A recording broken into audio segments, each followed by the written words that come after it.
Vandanam medical കോളേജിൽ വീട്ടമ്മയുടെ വയറ്റിൽ കത്രിക വെച്ച് തുന്നിക്കെട്ടിയ സംഭവം ഒറ്റപ്പെട്ടതല്ലെന്നും ഇടുക്കി അടക്കമുള്ള ജില്ലകളിലെ ആരോഗ്യരംഗം തകർന്ന് തരിപ്പണമായതിന്റെ ഉദാഹരണം മാത്രമാണെന്നും KPCC സെക്രട്ടറി MN ഗോപി പറഞ്ഞു. ഇടുക്കി മെഡിക്കൽ കോളേജ് റഫറൻസ് ആശുപത്രിയായി മാറിയിരിക്കുകയാണെന്നും ജില്ലാ ആശുപത്രിയായി ഉയർത്തുന്ന നെടുങ്കണ്ടം താലൂക്ക് ആശുപത്രിയുടെ നിർമ്മാണ പ്രവർത്തനങ്ങൾ ഇഴഞ്ഞു നീങ്ങുകയാണെന്നും MN ഗോപി കുറ്റപ്പെടുത്തി. ആരോഗ്യരംഗത്ത് നമ്പർ 1 ആണെന്ന് പറയുന്ന കേരളത്തിൽ ഒരു മെഡിക്കൽ കോളേജിൽ ശസ്ത്രക്രിയയ്ക്ക് ശേഷം ഒരു സ്ത്രീയുടെ വയറ്റിൽ കത്രിക കണ്ടെത്തി എന്നുള്ള പുതിയ വെളിപ്പെടുത്തലുകൾ കേരളം എവിടെ ചെന്ന് നിൽക്കുന്നു എന്ന അവസ്ഥയാണ് സൂചിപ്പിക്കുന്നത്. മെഡിക്കൽ കോളേജുകൾ സാധാരണ മനുഷ്യൻ ആശ്രയിക്കുന്ന അവസാനത്തെ ആശ്രയ കേന്ദ്രമാണ്. മെഡിക്കൽ കോളേജിലാണ് ഇത്തരം ഒരു സംഭവം ഉണ്ടായിട്ടുള്ളത്.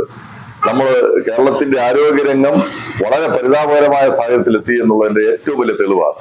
ഇതിന് ഉത്തരവാദികളില്ല. 5 വർഷക്കാലമായി ഒരു സ്ത്രീ വയറ്റിൽ കത്രിക ഇട്ടുകൊണ്ട് ചികിത്സ തേടുകയാണ്. അവർ ഒട്ടനവധിയായ പ്രാവശ്യം ഈ മെഡിക്കൽ കോളേജ് ഉൾപ്പെടെയുള്ള സ്ഥലങ്ങളിൽ പരിശോധനയ്ക്ക് പോവുകയും ഇതൊന്ന് കണ്ടെത്താൻ, ശാസ്ത്രീയപരമായി ഇത് കണ്ടെത്താനും ആ സ്ത്രീയെ സഹായിക്കാനുള്ള ഒരു സമീപനം സ്വീകരിച്ചതിൽ 5 വർഷക്കാലമായി ആ സ്ത്രീ അനുഭവിക്കുന്ന വേദന അതിന് ഗവൺമെന്റ് മറുപടി പറയേണ്ടതായിട്ടുണ്ട്. ഇത് മെഡിക്കൽ കോളേജിലോ വണ്ടാനത്തോ അല്ലെങ്കിൽ ആലപ്പുഴയിലോ മാത്രമുള്ള സംഭവമല്ല. സമാനമായ സംഭവങ്ങൾ കേരളത്തിന്റെ എല്ലാ മേഖലയിലുമുണ്ട്.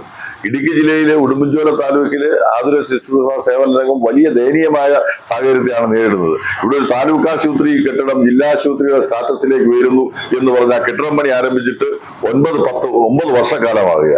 ഇതുവരെ കെട്ടിടം പണി പൂർത്തീകരിക്കുന്നില്ല, സാങ്കേതിക സൗകര്യങ്ങൾ ഏർപ്പെടുത്തുന്നില്ല, ഡോക്ടർമാരില്ല. ഈ ആരോഗ്യരംഗം ഇത്ര താറുമാറായ ഒരു സാഹചര്യം കേരളത്തിന്റെ ചരിത്രത്തിൽ ഉണ്ടായിട്ടില്ല.